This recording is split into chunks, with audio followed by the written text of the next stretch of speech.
But in the northern countries of the planet today, there's a mental disease spreading through called the SAD disease. It's seasonal affective disorder. You may have heard of it.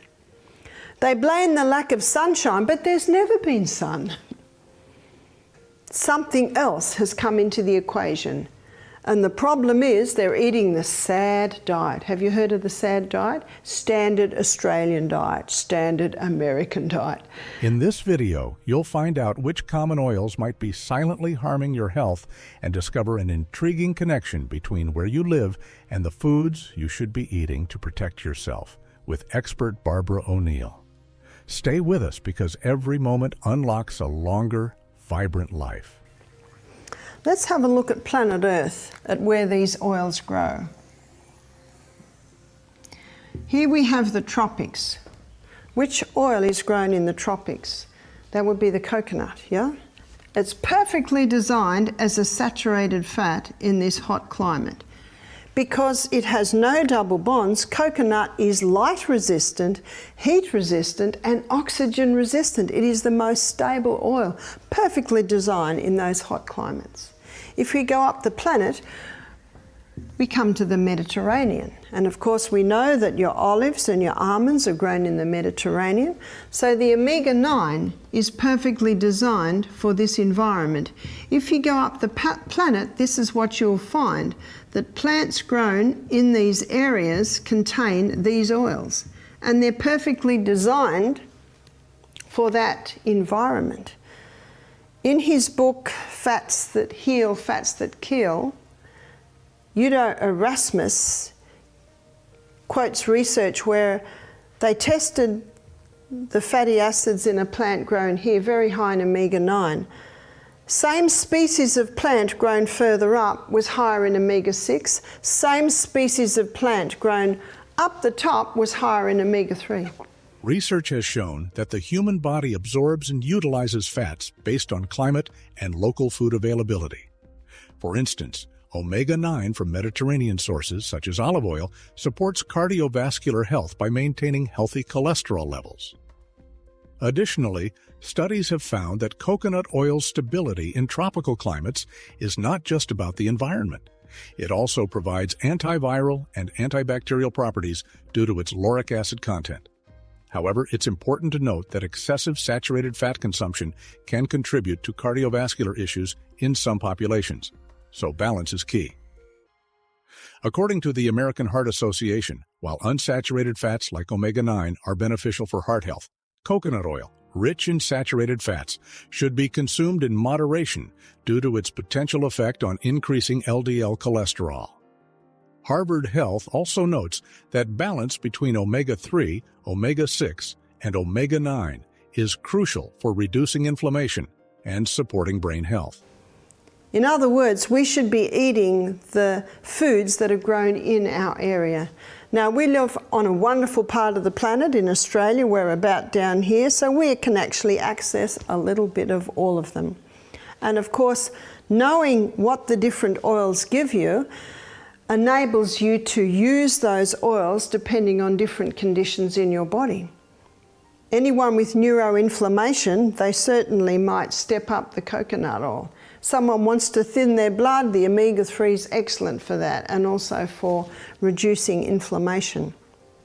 Udo Erasmus gave the story of a man who went to live with the Eskimos. And by the way, if you go into the Eskimos' igloos, you'll hear a lot of laughter.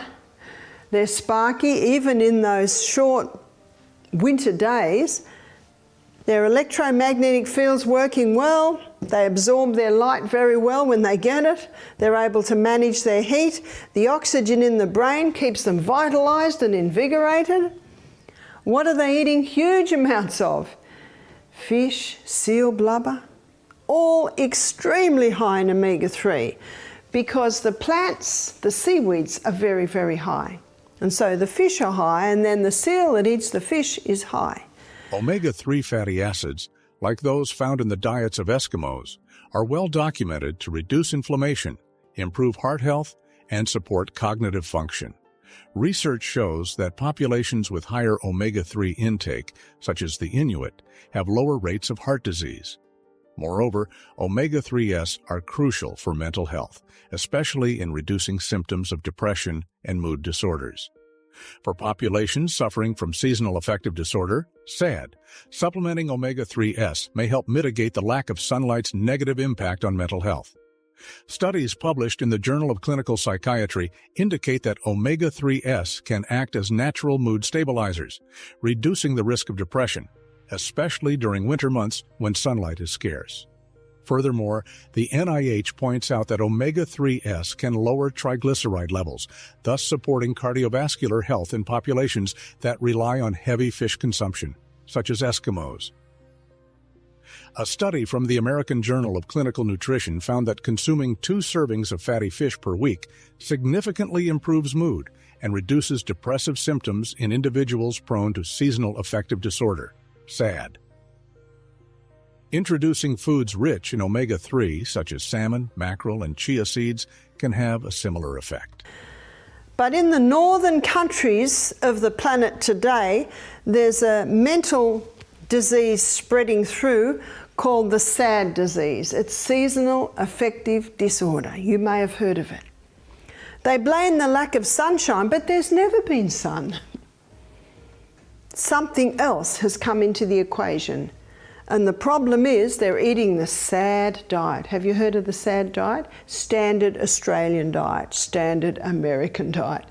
That diet is usually very high in carbohydrates, high in animal and animal fat, very low in the omegas, usually quite low in vegetables with all your minerals. It's the SAD diet.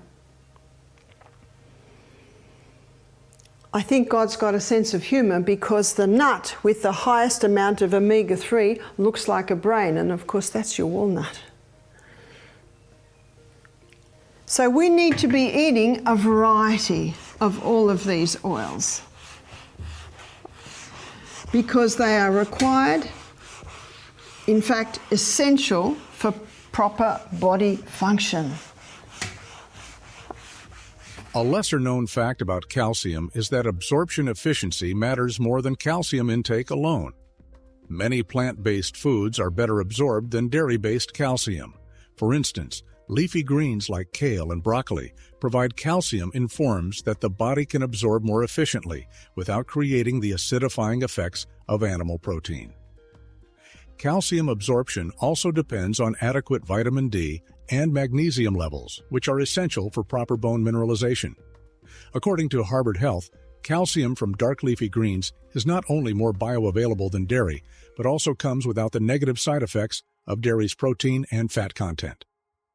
Studies from the NIH further reveal that magnesium is crucial in supporting calcium absorption and should be consumed in adequate quantities alongside calcium-rich foods. The question is asked, where do we get our calcium from if we're not eating any dairy products? Let me show you. This is a glass of milk. And this milk is high in protein and it is high in calcium. But animal protein is very dirty burning fuel. In fact, only 58% of it is burnt as fuel. And that's leaving a sulfur waste which has a very acid effect on the body. So this 42% waste has to be neutralized or alkalized. And so the body uses the most alkaline mineral, which is calcium, to negate the sulfur residue. How much calcium is that left for the human body? None. In fact, the countries in this world that are consuming the highest amounts of dairy products have the highest incidence of osteoporosis. Interestingly, the paradox of countries with high dairy consumption having high rates of osteoporosis has led scientists to explore the role of other nutrients beyond calcium in bone health. Recent studies suggest that vitamin K2 plays a crucial role in directing calcium to the bones, rather than allowing it to calcify in the arteries. Without sufficient K2, Even a high calcium intake from dairy can be ineffective for bone strength and may increase the risk of heart disease. Research from the Journal of Bone and Mineral Research shows that vitamin K2 is essential for bone health as it activates proteins that bind calcium to the bone matrix.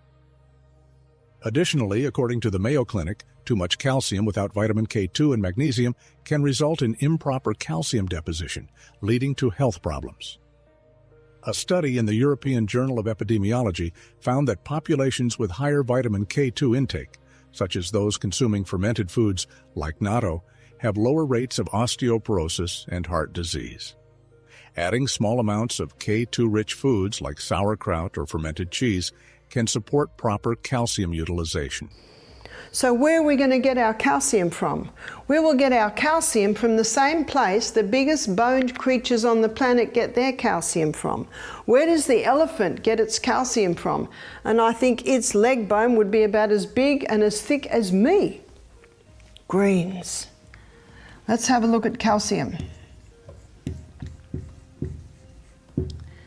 Calcium in the vegetarian kingdom, its highest is found in the sesame seed. And a very nice way to eat the sesame seed is as tahini.